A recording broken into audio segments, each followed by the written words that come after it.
Welcome back to learning political science. আজকের ভিডিওতে আমরা ডিসকাস করব ক্লাস 11 এর 3 নম্বর চ্যাপ্টার নাগরিকত্ব বা নাগরিকতা নিয়ে। তো এই চ্যাপ্টারে বেসিক্যালি নাগরিক কারা, নাগরিকত্ব কিভাবে অর্জন হয়, বিলুপ্ত হয়, এগুলো নিয়েই ডিসকাশন থাকবে। তো রাষ্ট্রবিজ্ঞানের আর 5টা যে কোনো টপিকের মতনই এই নাগরিকতার সূচনাটাও হয়েছিল সেই প্রাচীন গ্রিস এবং রোমে। তো প্রাচীন গ্রিস নগর রাষ্ট্র পোলিস বা রোমান নগর রাষ্ট্র সিভিটাস, এই সমস্ত অঞ্চলে যারা বসবাস করত, সেই বসবাসকারী জনসমষ্টির একটি ক্ষুদ্র অংশ যারা সরাসরি সরকারের কার্যকলাপের সঙ্গে যুক্ত ছিল, তাকেই এরা নাগরিক বলতো। তো এটা খুব সংকীর্ণ অর্থে নাগরিক, মানে একটা সমাজে তো শুধুমাত্র যারা সরাসরি রাজনৈতিক কার্যকলাপের সঙ্গে যুক্ত থাকে তারাই থাকেন না, সমাজের আরো বিভিন্ন শ্রেণীর লোক থাকে। তো এখানে সমাজের সব থেকে গুরুত্বপূর্ণ শ্রেণী যারা ছিল, নারীরা, অর্থাৎ সমাজের অর্ধেক অংশ, প্লাস দাস, শ্রমিক, এই যে এত তিনটে বড় অংশ, তাদেরকে বাদ দিয়ে দেওয়া হয়েছিল। এটা একদম প্রাচীনপন্থী নাগরিকতার আর কি সংজ্ঞা।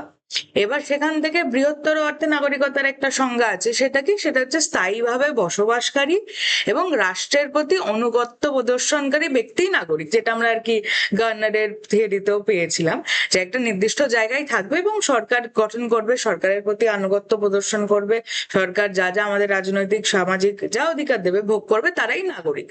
ইন জেনারেল এখনকার দিনে আধুনিক রাজনীতির সংজ্ঞায় আমরা নাগরিক বলতে এটাই বুঝি। তো নাগরিক কারা, এটা নিয়ে বেশ কিছু বিদ্বজনেরা অনেক কিছু সংজ্ঞা দিয়েছে। তো তার মধ্যে সব থেকে ইম্পর্টেন্ট 3টে সংজ্ঞাই আমরা দেখে নেব।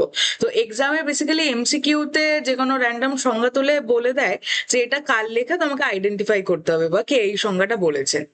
তো অধ্যাপক শ্রীনিবাস শাস্ত্রী, ইনি বলছেন যে রাষ্ট্রের যে ব্যক্তি রাষ্ট্রের সভ্য এবং রাষ্ট্রের গণ্ডির মধ্যে থেকেই নিজের পরিপূর্ণ আত্মবিকাশের জন্য সচেষ্ট এবং সমাজের সার্বিক কল্যাণ নিয়ে সচেতন থাকে, তিনি নাগরিক হিসাবে তাকে আমরা ধরতে পারি। তো এই যখন রাষ্ট্রের সভ্য, রাষ্ট্রের গণ্ডি, এই শব্দবন্ধনীটা পেয়ে যাবে, মানে তার উত্তর শ্রীনিবাস শাস্ত্রী। এরপরে আসছে বিচারপতি মিলার। তো বিচারপতি মিলার বলছেন যে নাগরিকরা বেসিক্যালি রাজনৈতিক সমাজের সদস্য, তারা নিজেদের অধিকার সংরক্ষণের জন্য সরকার গঠন করছে এবং সেই সরকারের কাছে তারপরে তারা স্যারেন্ডার করে দিচ্ছে। এবার আরেকজন খুব গুরুত্বপূর্ণ অধ্যাপক ল্যাস্কি। লাস্কি কি বলছেন? লাস্কি বলছেন যে নাগরিকতা হলো সমাজের মঙ্গল সাধনের জন্য নিজের সুচিন্তিত মতামতের প্রয়োগ করার ক্ষমতাই হচ্ছে কি নাগরিকতা। তো এই 3টে খুব ইম্পর্টেন্ট সংজ্ঞা। এবার এই 3টে সংজ্ঞা এবং আরো বিদ্বজনেদের সংজ্ঞাদের মিলিয়ে আমরা টোটাল একটা সার্বিক সংজ্ঞা পাচ্ছি। সেটা কি? যে নাগরিক হলো একটা স্থায়ী অঞ্চলে বা রাষ্ট্রে বসবাসকারী একদল মানুষ, যারা সেই রাষ্ট্রের সরকারের কাছে আনুগত্য দেখাচ্ছে, প্লাস সেই রাষ্ট্রের যে সরকার, নির্বাচিত সরকার, সেই যেই ধরনের সামাজিক অধিকার, অর্থনৈতিক অধিকার, রাজনৈতিক অধিকার দিচ্ছে, সেই অধিকারগুলো ভোগ করছে এবং সামাজিক কল্যাণের জন্য তার যে শিক্ষা, বোধ, বুদ্ধি যা আছে সেগুলোকে প্রয়োগ করছে। এটা হচ্ছে নাগরিকত্বের আইডিয়াল সংজ্ঞা, যে একটা নির্দিষ্ট ভূখণ্ড, আমার কিছু সামাজিক অধিকার, মানে আমি কি পোশাক পরবো, কি খাবো থেকে শুরু করে কি ধরনের কাজ করব, কোথায় থাকবো, সমস্তটাই সামাজিক অধিকারের পরে। আর রাজনৈতিক অধিকার মানে তো মিটিং মিছিল, ভোটে দাঁড়ানো, ভোট দেওয়া, সমস্তটাই পড়ছে। এরপরে আসছে যে শুধুমাত্র একটা রাষ্ট্র বা দেশে তো নাগরিকরাই থাকে না, কিছু বিদেশি থাকে, কিছু প্রজা থাকে। তো বিদেশি বেসিক্যালি কারা, বা বিদেশিরাও আবার কোনো রকম ভেদ আছে কিনা? তো বিদেশি হচ্ছে যখন আমি আমার নিজের রাষ্ট্র ছাড়া অন্য কোনো রাষ্ট্রে বিশেষ উপলক্ষে যাচ্ছি এবং সাময়িকভাবে থাকছি। এবার কি কি কারণে আমি অন্য রাষ্ট্রে যেতে পারি? ঈদের পড়াশোনা করার জন্য, চাকরি করার জন্য, ঘুরতে যাওয়ার জন্য, বা যে কোনো অফিসিয়াল কাজের জন্য। তো এই এই কারণে আমি অপর রাষ্ট্রে যেতে পারি, তখন আমি কি সেই রাষ্ট্রের লোকেদের কাছে আমি একজন বিদেশি হয়ে যাব। তো এই বিদেশের আবার দু রকম, এক হচ্ছে বন্ধু ভাবাপন্ন বিদেশি এবং শত্রু ভাবাপন্ন বিদেশি, অর্থাৎ যেই দেশের সঙ্গে আমার বন্ধুত্বপূর্ণ সম্পর্ক আছে, যেমন ধরো রাশিয়া। তো তো রাশিয়ার লোক যদি এদেশে থাকে সে আমার বন্ধু সম্পূর্ণ বিদেশি। এবং আরেকটা হচ্ছে শত্রু ভাবাপন্ন বিদেশি, অর্থাৎ যেই দেশের সঙ্গে আমার সম্পর্ক খুব একটা ভালো নেই।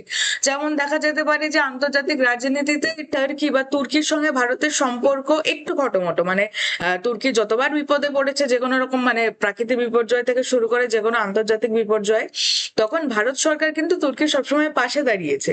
অথচ যখন আমরা দেখি যে পাকিস্তান এরকম জঙ্গি হামলা ভারতের উপর ঘটায়, তখন কিন্তু তুর্কি রিয়েলি পাকিস্তানের সাইড ছেড়ে আমাদের সাইড নেয়, ও বরাবর পাকিস্তানের সাইডই নেয়। তো ওই শত্রুভাবাপন্ন বিদেশি তারা হতে পারে আমাদের দেশে। আমি জাস্ট একটা ইন জেনারেল ধারণা, একটা এক্সাম্পল বললাম।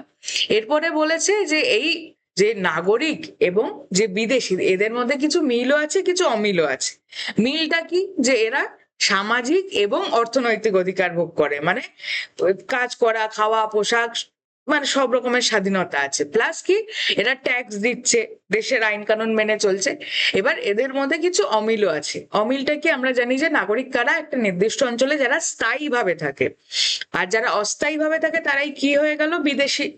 এবং নাগরিকদের কি ভোটে দাঁড়ানো, মিছিল, মিটিং, যাবতীয় সব ধরনের রাজনৈতিক অধিকার থাকে, বিদেশিদের থাকে না।